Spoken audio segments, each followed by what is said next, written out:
एक चीज़ सीखो इस गवाही को पूरा कंप्लीट सुनने से, या जितनी भी गवाहियाँ आप लोग सुनोगे आज, एक चीज़ याद रखना, आप क्या सुन रहे हो। जब आप परमेश्वर का काम सुन रहे हो तो ये सुनना बड़ा जरूरी है वो कैसे हुआ। और दूसरा एक बात याद रखो, जैसे बाइबल में लिखा तुम सच्चाई को जानोगे, सच्चाई तुम्हें क्या करेगी, आज़ाद करेगी ना। तो सच्चाई क्या है? सच्चाई है परमेश्वर के साथ समझ। परमेश्वर जो एक आत्मा है, वो यीशु के रूप में पैदा हुआ। सुसमाचार जो हम प्रचार करते हैं, परमेश्वर आत्मा, यहोवा पिता, यीशु का पैदा होना, फिर पवित्र आत्मा का काम करना और उसके वचन भी, ये सब मिलकर बातें क्या है, सच्चाई है। लेकिन सच्चाई कोई मटेरियल नहीं है, ये बात याद रखो। इतनी आप समझ रखो कि सच्चाई कोई मटेरियल नहीं है। सच्चाई एक ज्ञान है, एक समझ है जो परमेश्वर के साथ है। वो जब आपके अंदर काम करती है तो तब आपका जीवन बदलता है। ऐसे इन गवाहियों के साथ जुड़ा हुआ विषय है जो आपको पकड़ना है। अब आगे चलो। अपोस्टल, ये भाई का नाम रूपचंद है, ये राजस्थान के रहने वाले हैं। और ये भाई बताते कि 2011 में इनकी जब एंगेजमेंट हुई तो ये बताते कि सिस्टर उससे पहले बिल्कुल सही रहते थे, कोई प्रॉब्लम नहीं थी। लेकिन 2011 में जब इनकी एंगेजमेंट हुई तो उसके बाद ये सिस्टर के ऊपर मैरिज से पहले ही दुष्ट आत्माएं आनी शुरू हो गई, जिसके कारण ये सिस्टर बहुत परेशान थे। और 2013 में ये सिस्टर की और ये भाई की मैरिज हुई। ये बताते कि ये भाई का जीवन बहुत ज़्यादा खराब था, क्योंकि ये बताते कि इनसे पहले इनकी दो सिस्टर्स इनके मदर के घर में पैदा होते ही उनकी डेथ कर दी शैतान ने। और अपोस्टल ये बताते कि इनके जीवन में 28 साल से ये ब्रदर के जीवन में दुष्ट आत्माएं काम कर रही थी। जब ये छोटे थे उससे पहले इनके मदर फादर के जीवन में काम कर रही थी। इनकी 3 सिस्टर्स जो पैदा होते ही उनकी डेथ कर दी शैतान ने। उसके बाद इनकी मदर को कैंसर की बीमारी लगाकर डेथ कर दी और फादर को भी टीबी की बीमारी लगाकर शैतान ने डेथ कर दी। लेकिन ये बताते हैं कि उसके बाद इनका जीवन भी बहुत खराब था। और अपोस्टल जी बताते हैं कि उसके बाद इनका जीवन भी बहुत खराब था, ये बहुत दिक्कतों में थे। और 2011 में ये सिस्टर के साथ इनकी एंगेजमेंट हुई। पहले तो सिस्टर सही थे, लेकिन एंगेजमेंट होने के बाद ये बताते कि ये सिस्टर के ऊपर भी दुष्ट आत्माओं ने आना शुरू कर दिया, बहुत जीवन इनका खराब हो गया।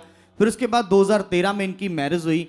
लेकिन मैरिज के कुछ दिन ही सही बीते, लेकिन उसके बाद इनके जीवन में लगातार दुष्ट आत्माओं ने काम करना शुरू कर दिया। ये भाई को बहुत ज़्यादा गुस्सा आता था, इन दोनों में बहुत ज़्यादा लड़ाई झगड़ा होना शुरू हो गया। और ये भाई की एक बहन जिसके ऊपर दुष्ट आत्मा आता था, ये बताते कि जब ये भाई अपनी बहन को जैसे रोकते थे या कहीं लेके जाते थे, उसके बाद इनकी पत्नी के ऊपर भी दुष्ट आत्माएं आ जाती थी। दोनों भाभी और ननद के ऊपर दुष्ट आत्माएं आती थी। अब बहुत परेशान थे और ये भाई अपने जीवन को सही करने के लिए बहुत जगह पर गए। ये बताते कि इसी वजह से ये मैरिज से पहले पढ़ भी नहीं पाए, क्योंकि दुष्ट आत्माओं का प्रभाव इतना ज़्यादा था कि इन्होंने 3री क्लास में एडमिशन ली, थोड़ी वहाँ पर पढ़ाई की, फिर 5वीं में, फिर सीधा 8वीं में। लेकिन ना तो इनको पढ़ना आता था ना लिखना आता था, ये बहुत परेशान थे। और ये बताते कि इनकी मैरिज लाइफ भी इतनी ख़राब थी, परेशानियाँ बढ़ती जा रही थी। अपनी मैरिज लाइफ में इतना ज़्यादा परेशान थे कि जब इनको गुस्सा आता था, कोई भी वस्तु इनके हाथ में आती थी तो ये अपनी पत्नी को मारते थे। जैसे डंडा, रॉड, कुछ भी लोहे की या चाकू, कुछ भी इनके हाथ में जब आता था ये मार देते थे। इतना ज़्यादा इनका जीवन खराब था अपोस्टल जी। और ये बताते कि कई बार तो ये सिस्टर लड़के झगड़ा करके अपने मायके परिवार में गए, लेकिन 2-2 महीने, 1-1 महीना ठहर कर वहाँ से फिर वापस आ जाते थे। अपनी ज़िंदगी को सही करने के लिए इनको पता था कि मेरे को गुस्सा आता है, मेरी ज़िंदगी खराब हो रही है। बाद में पछताते थे, लेकिन जब गुस्सा आता था इनके ऊपर कोई कंट्रोल नहीं था इनका। और अपनी ज़िंदगी को सही करने के लिए 700 किलोमीटर तक ये पैदल यात्रा भी इन्होंने की धार्मिक स्थानों पे। 700 किलोमीटर पैदल यात्रा।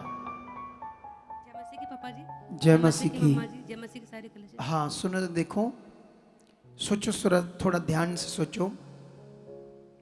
700 किलोमीटर पैदल यात्रा की धार्मिक स्थानों पर, क्योंकि बहन की डेथ हो गई, मदर की डेथ हो गई, बाप की डेथ हो गई। बहन की किस बीमारी से हुई, मदर की कैसे हुई? पैदा होते ही अपोस्टल जी उन तीनों बहनों की डेथ होगी। तीनों की, जी और उसके बाद मदर की भी होगी, बाप की भी होगी। जी कितने हालात आप समझ रहे ना। साथ और भी बहुत कुछ किया होगा ना, जी जैसे अपोस्टल तांत्रिक बाबा, जी ओजे, इधर उधर सब। हाँ जी पापा जी सब किए, कितना पैसा वेस्ट किया। बहुत पैसा पेस्ट किया पापा जी के, जा कहीं से भला हो जावे तो अच्छा है। नहीं, अंदाजा कितना पैसा, लाखों हाँ जी लाखों पैसा वेस्ट कर दिया। अच्छा, उसके बाद क्या हुआ फिर, आगे बताओ। लेकिन अपोस्टल जी अपने जीवन को सही करने के लिए सब जगह पर गए, लेकिन कोई भी आराम नहीं मिला। यहाँ तक कि इतना झगड़ा हो जाता था, बात तलाक तक पहुंच जाती थी। फिर कैसे तैसे करके इनके रिश्तेदार बीच में आकर समझाते थे, फिर ये बात टलती थी। ऐसे करते करते इनकी जिंदगी पूरी तरह से नर्क बनी हुई थी। और ये बताते कि 8 साल पहले इनको प्रभु यीशु मसीह के बारे में पता चला और इन्होंने लोकल चर्च जाना शुरू किया। वहां पर जाकर अपोस्टल जी ये बताते थे कि जाते थे और बैठ के मीटिंग अटेंड करके आ जाते थे। इनको कुछ भी समय नहीं लगता था, क्योंकि ये रीतियों में फंसे हुए थे। लगातार इनको प्रार्थना किया हुआ तेल दिया जाता था, पानी दिया जाता था और साथ में नमक भी दिया जाता था। हाँ, ये सीखना होगा आपने कि जैसे मान लो क्योंकि इससे हमारा किसी से विरोध नहीं है, लेकिन विषय ये है, अभी कितने साल आप गए चर्च? पापा जी 6 साल लोकल चर्च गए हम। 6 साल गए। हाँ जी तो 6 साल तक ये ऑयल, पानी, नमक, हाँ जी यूज करते थे। नमक को क्या करते थे? और रोटी में मिला के आटे के साथ खाते थे। हाँ जी। क्या कहते थे उस नमक को? वो बोले उसको ये आशीष का है, उसको आटे में डालना और पानी को छिड़कना और पानी को पीना और तेल को छिड़कना लगाना है घर में। हाँ जी अब ये सीखना है आप लोगों ने। देखो, इन्होंने तो किया, 6 साल तक किया, ठीक है, किया ना आपने? हाँ जी वो सारी रीति रिवाज किया, की पापा जी, लेकिन उससे क्या हुआ? कुछ भी नहीं हुआ, कुछ नहीं हुआ ना। टूट गया पापा जी। देखो, कितनी बार टूटा वैसे। फिर आप यीशु से टूट रहे थे। हाँ टूट रहे पापा जी, भला नहीं हो अब रहा। मुझे ये बताओ, अगर हम ये ज्ञान ना बांटे तो आज क्या ये यीशु में होता? परमेश्वर ने मुझे दूसरे लोगों को नहीं, एक तो नए लोगों को और जो यीशु में परेशान है, दुखी है, टूटने वाले, उनके लिए चुना है ताकि वो बच जाए यीशु मसीह के नाम से। लेकिन अब ये चीज सीखो। अच्छा, यीशु मसीह में टूट रहा था, फिर क्या हुआ? अपोस्टल जी 6 साल तक ये चलते रहे, लोकल चर्च में जाते थे, आ जाते थे, लेकिन कोई समझ नहीं लग रही थी, इन रीतियों में थे। लेकिन ये बताते कि इन बीच में इनका मन कई बार खराब होता था कि हम प्रभु में चल भी रहे हैं, कोई भी हल नहीं मिल रहा। इसी वजह से प्रभु में होकर भी ये डिप्रेशन में थे और कई बार ये फैसला ले चुके थे कि प्रभु को छोड़ देंगे। फिर आगे? और अपोस्टल जी ऐसे चलते चलते 6 साल बीत गए। और अपोस्टल जी उसके बाद ये बताते कि इन्हीं 6 सालों में एक बार ये पंजाब में एक बड़ी मिनिस्ट्री में आए। इनको पता चला यूट्यूब के दौरान, तो ये बताते कि वहाँ पर गए और उसके बाद इनके पास से प्रार्थना के भी इनसे पैसे लिए गए। और ये बताते कि पैसे देकर भी इनके पैसे कितने? 15,000 रुपये। अच्छा, फिर? और ये बताते कि 15,000 देकर प्रार्थना भी करवाई, लेकिन कोई भी हल नहीं मिला, पूरी तरह से ये टूट गए। और जब ये वापस गए तो इनको फिर किसी ने बताया कि आप सुखपारणा मिनिस्ट्री में भी जाके देखो, लेकिन ये भाई ने सख्त मना कर दिया कि बड़ी मिनिस्ट्री में जाकर भी हल नहीं हुआ। हाँ देखो, मिनिस्ट्री तो हमारी भी बहुत बड़ी है, लेकिन इसकी सोच में कुछ और होगा, है ना, इसीलिए ऐसे सोचा इसने। अच्छा, फिर? और अपोस्टल जी ये बताते कि इन्होंने साफ मना कर दिया कि मैं नहीं जाऊंगा। तो लेकिन उसके बाद किसी के समझाने के बाद इन्होंने अपनी वाइफ को पहली बार सुखपारणा मिनिस्ट्री में भेजा 2 साल पहले। अपोस्टल जी ये बताते कि जब इनकी वाइफ यहाँ पर आए, यहाँ पर आकर आपके द्वारा लेहन प्रार्थना हुई, इनको पूरी तरह से लगा कि मैं पूरी तरह से हील हो गई हूँ। और तभी अपोस्टल जी उन दिनों में मौका लग गया आपसे मीटिंग करने का इनकी वाइफ को। और अपोस्टल जी जैसे आपके द्वारा मीटिंग हुई, इनको आपने गाइड किया, समझाया और प्रार्थना की। इस सिस्टर को बहुत अच्छा लगा और इन्होंने अपने पति को यहाँ पर ही फ़ोन किया कि यहाँ पर आकर मुझे सुकून मिला है, मैं फ्री हुई हूँ। और ये बताते कि जब ये वापस गए यहाँ से ब्लेसिंग लेने के बाद, फिर 2 महीने बाद ये भी भाई आए, इन्होंने भी परमेश्वर के वचन को समझा, सीखा और ये इन्होंने जाना कि यहाँ पर रीतियों पर नहीं चलाया जाता, डायरेक्ट परमेश्वर के साथ जोड़ा जाता है। ये बातें समझने के बाद इन्होंने लगातार चलना शुरू किया। एक एक पॉइंट जो आपके द्वारा आता था, उन बातों को इन्होंने सीखना शुरू किया। तो अपोस्टल जी सबसे पहले परमेश्वर ने इनके जीवन में एक बड़ी शांति दी, जो लगातार इनके जीवन में लड़ाई झगड़ा चलता रहता था। 11 सालों में मैरिज के दौरान कभी भी ये खुशी आनंद से नहीं रहे थे, लेकिन 2 साल में सुपारणा मिनिस्ट्री में चलने के बाद, यहाँ की टीचिंग को फॉलो करने के बाद ये बाई के घर में शांति आ गई। और ये बताते कि उसके बाद लगातार इन्होंने चलना शुरू किया। और अपोस्टल ये बताते कि 2020 में लॉकडाउन के दौरान इन्होंने अपने घर को बनाना शुरू किया था, लेकिन पैसों की कमी होने की वजह से वो घर को कंप्लीट नहीं कर पाए। वो ढांचा खड़ा था लेकिन कंप्लीट नहीं हो रहा था। बहुत कोशिश कर रहे थे लेकिन इनके पास पैसों का इंतजाम नहीं हो रहा था। लेकिन अपोस्टल जी यहाँ से ब्लेसिंग लेने के बाद, और जैसे आपके मुंह से वर्ड आ रहा था कि आप नए घर के साथ ब्लेस होंगे और बड़ी गवाहियों के साथ खड़े होंगे, और इन्होंने ये वर्ड भी सुना था आपके मुंह से कि आप गवाही से नहीं गवाहियों के साथ आओगे, तो इन्होंने उन वर्ड्स को रिसीव किया, चलते रहे, और फिर परमेश्वर ने 3 महीने पहले इस घर के साथ ब्लेस किया है।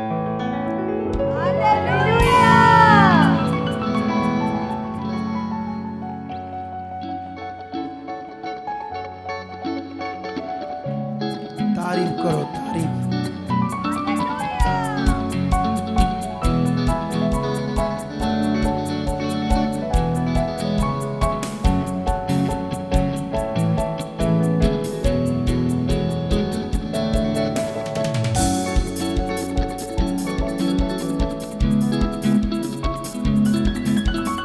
ये है उस खुदा की पावर। क्या है ये? बात कराओ उससे।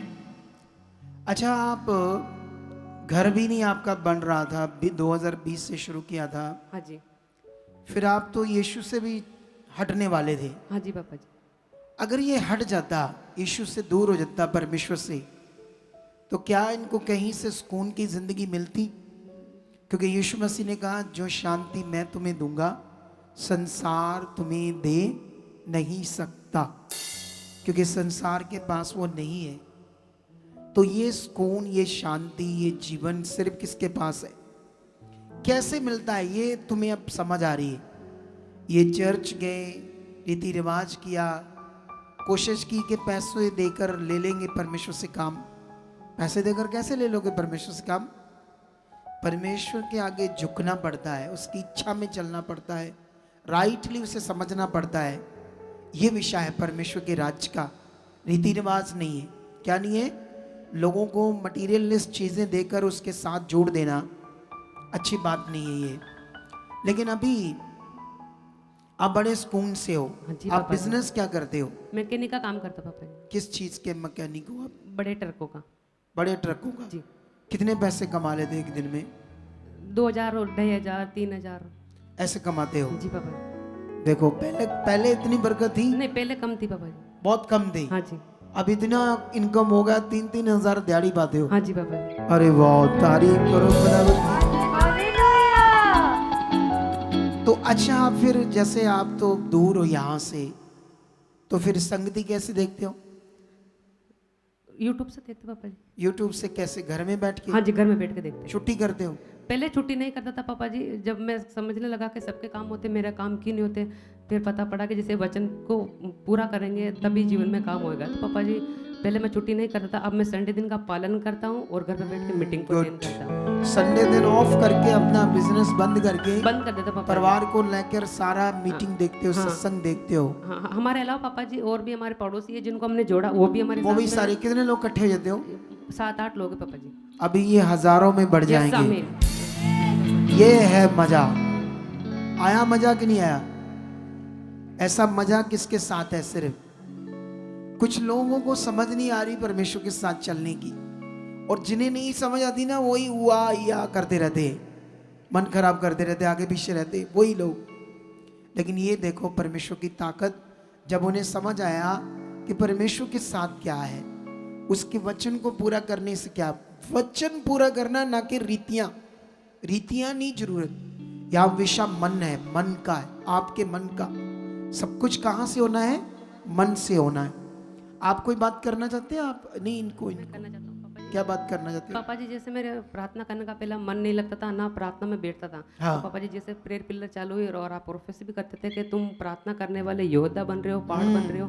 तो पापा जी मैं प्रार्थना करने में मन लगाया पापा जी। अब मैं सुबह और शाम एक घंटे प्रार्थना करता हूँ। और पापा जी मेरे को पढ़ना भी नहीं आता था, मैं खुदा के आगे रखता था क्योंकि आप टीचिंग देते थे कि सिस्टर है कि कोई पढ़ना नहीं आता था, फिर भी वो बाइबल लेके घूमती है और वो बोलते कि मेरे को पढ़ना आता। इस टीचिंग को मैंने पकड़ा पापा जी, तो मैं भी कहता था परमेश्वर मेरे को भी पढ़ना आता है। मैं सही नहीं पढ़ना पाता पापा जी पहले पे वचन को, अभी मैं सही अच्छा सा पढ़ता हूँ। अरे वाह, आपकी वाइफ कोई बात करना चाहती है? जय मसीह की पापा जी। जय मसीह की। आप कोई बात करना चाहते हो परमेश्वर की महिमा के लिए? हाँ, मैं यही गुड न्यूज़ देना चाहती हूँ। हाँ। जी पापा जी, मैं जब आपको देखती हूँ ऐसा लगता है मैं खुदा को देख रही हूँ। अच्छा, मेरे बीच खुदा को देख रहे हो। पापा जी, आप जो पॉजिटिव शिक्षा देते हो कि जैसे पवित्र आत्मा आपका अंदर, ये सारी बातें मेरे मन को बहुत छू गई कि सचमुच में परमेश्वर आपने इतना अच्छे दास को मेरे जीवन में भेजा। गुड। मेरे लिए रख रखा था जैसा दास परमेश्वर। तो देख लो कितनी, ये कितना मारता था तुम्हें, बहुत बहुत मारता था, ऐसा लगता था कहीं मर जाऊं जाके, मैं मर जाऊं या डिवोर्स कर लूं। ऐसा लगता था अब सिर्फ कोई भी नहीं है, मेरे सब खत्म है। ऐसा लगता था कहीं भी पानी दिखता है ऐसा लगता था जैसे उसमें जाकर कूद के मर जाऊं। देख लो, ये सुकून की जिंदगी कौन देता है जब हम सही नियम में आते हैं। अब तेरी एक बड़ी गवाही बनने वाली है। यस आमीन। तो उस बड़ी गवाही से आ चुकी है। यस आमीन। ये प्रोफेसी है। आज तारीख देख लो, इसे पता है और मुझे पता है मैंने कौन सी भविष्यवाणी की है, यस आमीन। और वो 100% पूरी हो चुकी है। आमीन। अगर आप भी चाहते हो ऐसे कामों को अपने जीवन में, तो आप भी यहाँ आ सकते हो सुखपाल राणा मिनिस्ट्री में, ताकि आप भी अपनी आशीष छुटकारा पा सको, चंगाई पा सको। हमारे चर्च का पता है GT road Manawala, Delhi public school, new bypass, Tarn Taran road, Rajyawal Chowk. आप अगर दूर से आ रहे हो या किसी दूसरी स्टेट से आ रहे हो तो आपको 2 या 3 दिन तक यहाँ चर्च में रुकना होगा, ताकि हम आपको वो बातें बता सकें जिससे आपका निश्चय छुटकारा होगा। ये हमारे हेल्पलाइन नंबर्स हैं। आप इन नंबर्स पर कांटेक्ट करके यहाँ चर्च में आ सकते हो, प्रार्थना करवा सकते हो। God bless you all.